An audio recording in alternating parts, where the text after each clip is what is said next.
Hello everyone, in this lesson we will solve important numericals of current electricity। ये board में आए हुए questions हैं, अक्सर पूछे जाते हैं। फर्स्ट क्वेश्चन है, cylindrical wire is stretched to increase its length by 5%, calculate the percentage change in resistance. Right, length को हमने 5% इंक्रीज किया तो रेसिस्टेंस में क्या चेंजेज आएंगे। तो रेसिस्टेंस का हम लोग फॉर्मूला जानते हैं, R is equal to rho L upon A. L length हो गया, A area of cross section and rho is the resistivity. अब according to question length is increased by 5%। तो लेंथ को आप जब इंक्रीज करोगे तो क्या होगा, area of cross section will decrease. ठीक है, तो हमने लेंथ को ले लिया, L dash will be equal to L plus L का 5% मीन्स 5 अपॉन 100, यह आ जाएगा 21 एल अपॉन 20। लेंथ हो गया। नाउ जो मटेरियल का जो वॉल्यूम है डेट विल रिमेन कांस्टेंट। पहले वॉल्यूम क्या था, area of cross section into length. अब वॉल्यूम क्या हो जाएगा, area of cross section change हो गया, एरिया ऑफ क्रॉस सेक्शन को हमने ए डैश ले लिया, लेंथ को हमने एल डैश ले लिया और ए डैश और एल डैश के प्लेस पर हमने लिखा 21 एल अपॉन 20।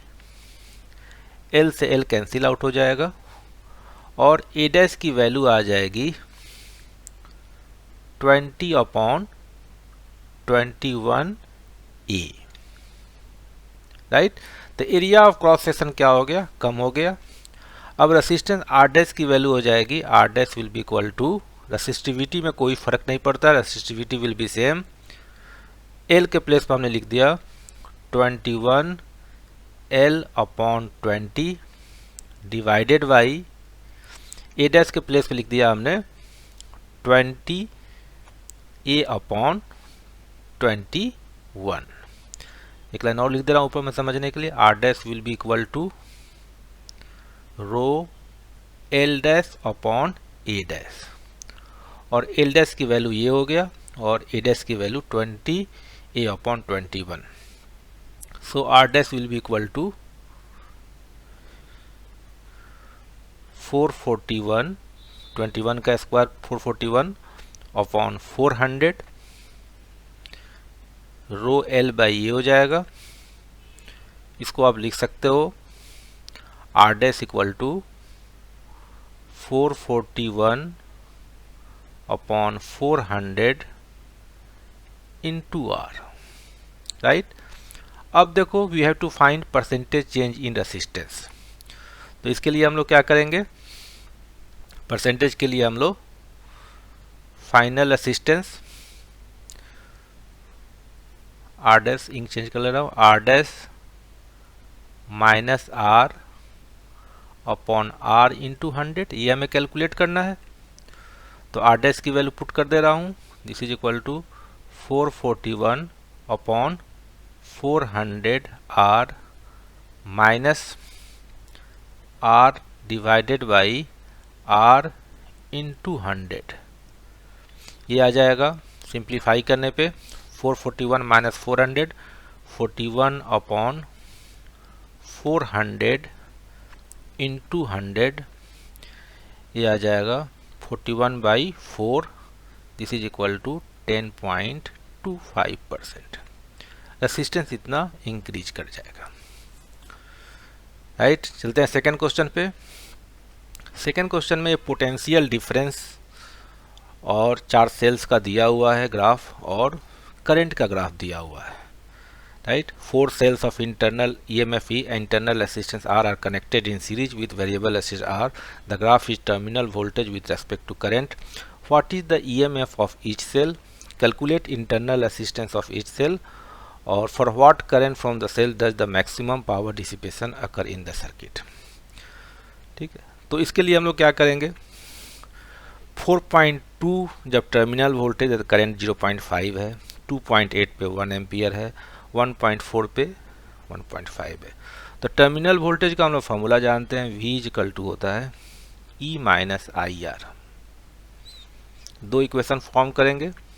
वोल्टेज यहाँ दिया, पहले वोल्टेज को ले लेता हूँ मैं 4.2, ईएमएफ है यहाँ पे ई ले लिया, करंट की वैल्यू है 0.5 minus 0.5 into R. Second equation है 2.8, यहाँ पे ईएमएफ वही रहेगा, माइनस करंट हो गया 1 इंटू आर। अब हम लोग क्या करेंगे, इसको सब्सट्रैक्ट करेंगे, इक्वेशन को सब्सट्रैक्ट करेंगे तो आ जाएगा 1.4, this is equal to 0.5 R, और आर की वैल्यू आ जाएगी 2.8 ओम। ये चारों सेल सीरीज में है तो इंटरनल असिस्टेंस ईच सेल का हो जाएगा, internal assistance of each cell हो जाएगा आपका, यहाँ लिख दे रहा हूँ, internal resistance of each cell का हो जाएगा, हम लोग डिवाइड कर देंगे इसको 4 से, 2.8/4 इक्वल टू 0.7 ओम।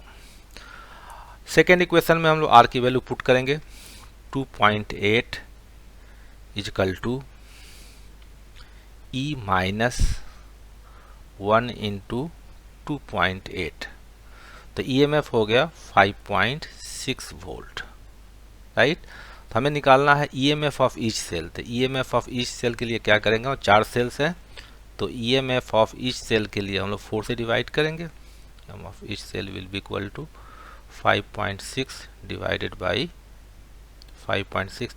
4, ये आ जाएगा 1.4 वोल्ट। तो ईएमएफ ऑफ ईच सेल हो गया 1.4 वोल्ट, और इंटरनल असिस्ट निकाल लिया हमने, 2 पार्ट हो गया। थर्ड पार्ट पे आते हैं, for what current from the cell does the maximum power dissipation occurs. तो हम लोग जानते हैं मैक्सिमम पावर डिसिपेशन के लिए, थर्ड पार्ट के लिए एक्सटर्नल असिस्टेंस जो होता है वो इंटरनल असिस्टेंस के बराबर होता है।